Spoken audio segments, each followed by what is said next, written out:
What if I told you one of the safest habits after 50 is quietly making you weaker? Most people over 50 are trying to do the right thing.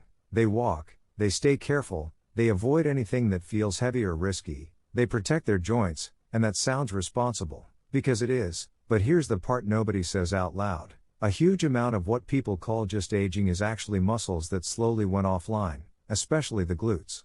When your glutes get weak or stop firing the way they're supposed to, your lower back starts doing extra work, your knees take more pressure, your hips lose stability, and suddenly you're not just stiffer, you're less protected in the moments that matter. Stepping off a curb, turning fast, catching yourself, climbing stairs, even getting up from a chair.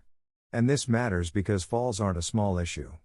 For older adults, falls are one of the biggest causes of serious injury, and one of the strongest predictors of fall risk is poor hip and glute strength.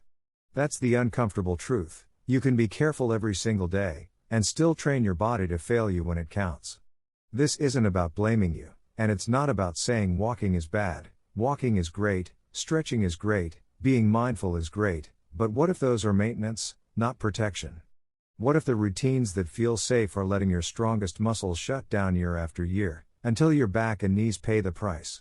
Because stronger glutes don't just change how you look, they change how you move, how you stand, how stable you feel, how your knees track, how your back behaves, and how confident you are in your body. Here's the biggest myth: it's too late. It's not. Your body doesn't need perfection, it needs a signal, a consistent, joint-friendly signal that says, turn the glutes back on. That's what today is about. I'm going to give you 5 essential, proven exercises that are especially effective for the 50-plus body, not trendy moves, not ego lifts, just the safest ways to build real glute strength that actually transfers into daily life. And if your goal is simple, less pain, more stability, more independence, this is exactly what you want. Because for decades people have heard the same advice: just keep walking. Walking is low impact, it's free, it keeps you moving, and it absolutely belongs in your routine, but here's the truth: walking alone is safe. And still not enough. It doesn't fully activate the glutes the way strength training does, so a big part of your strongest muscle group stays underused, and meanwhile we naturally lose muscle as we age unless we give it a reason to stay.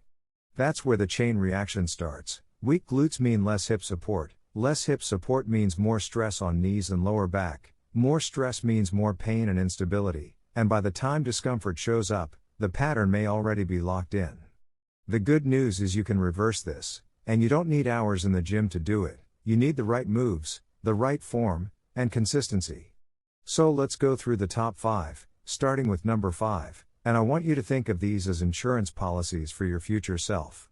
Number 5 is step-ups, and this is a real-life strength test you take every day whether you realize it or not. Stairs, curbs, getting into a car, stepping onto a sidewalk. These moments demand single-leg power and control, and step-ups train exactly that: glute max, glute med, core stability, balance, and knee tracking all at once.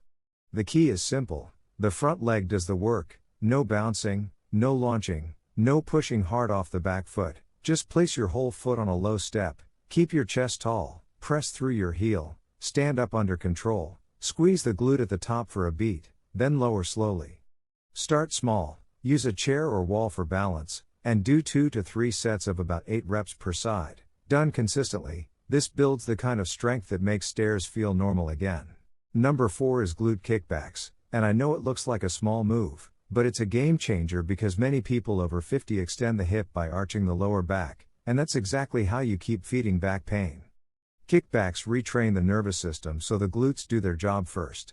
Stand behind a sturdy chair, hold lightly, stay tall, and take one leg straight back without leaning forward and without letting your low back arch. Then pause 1 to 2 seconds and squeeze, and return slowly. Keep it controlled, not high, and aim for 10 to 12 reps per side for 2 to 3 sets. If you feel your lower back, shorten the range and slow down even more, because this is about clean activation, not distance. Number 3 is the glute bridge, and this is one of the most powerful exercises you can do while lying down because it hits the posterior chain safely without pounding your joints. Lie on a mat, bend your knees, feet flat and hip width, and lift your hips until your shoulders, hips, and knees line up, then hold for a second or two and squeeze the glutes, and lower slowly.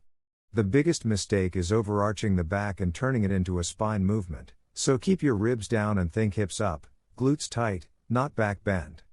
Do 12 to 15 reps for 2 to 3 sets, and if your hamstrings cramp, bring your feet a little closer and keep the movement slower and smaller. Number 2 is seated band abduction, and this is the invisible strength that protects every step because it targets the side glutes that stabilize your pelvis. When those muscles are weak, your knees collapse inward, your hips wobble, your balance gets shakier, and discomfort shows up in places it shouldn't. Sit on a firm chair, place a band just above your knees, feet flat, and press your knees outward slowly, hold for 1 to 2 seconds, then return with control. It should feel like steady tension, not jerky motion. Go for 12 to 15 reps, 2 to 3 sets, and remember, slower is harder in the best way. And number 1 is the Bulgarian Split Squat, and yes, it sounds advanced, but when you scale it properly it might be the single most effective builder of glute strength, hip stability, and real-life balance after 50. It forces your glutes to work under control on one leg, which is exactly how walking, turning, and catching yourself actually happen. Start with support, keep it shallow, and focus on alignment. Stand a couple feet in front of a chair, place your back foot on it, hold a wall or chair for stability, lower only as far as comfortable, keep your front knee tracking straight, chest up, and press through the front heel to rise. Do 6 to 8 reps per side for 2 to 3 sets, body weight only. Control beats depth, and consistency beats intensity. If it feels too much, start with a regular split squat with the back foot on the floor and build up. Now here's the most important part, you don't need to do all 5 today. Pick one. Do it clean. Do it twice a week. Then add a second.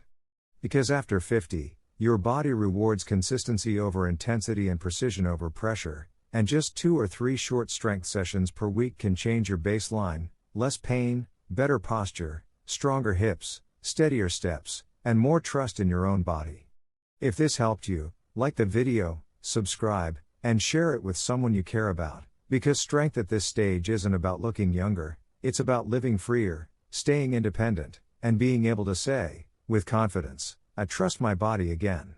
And here's the best part, you don't need to do all 5 exercises today. If you only pick one, pick the one that feels the safest on your joints and do it with control, because after 50, consistency beats intensity every time.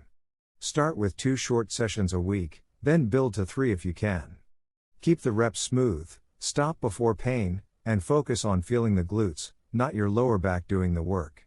If you have knee, hip, or back issues, keep the range smaller, use support, and talk to your clinician if needed. Now, I want you to try this for 7 days and pay attention to one simple thing: how stable you feel when you stand up, climb stairs, or walk faster. If you notice even a small change, that's your body waking up again.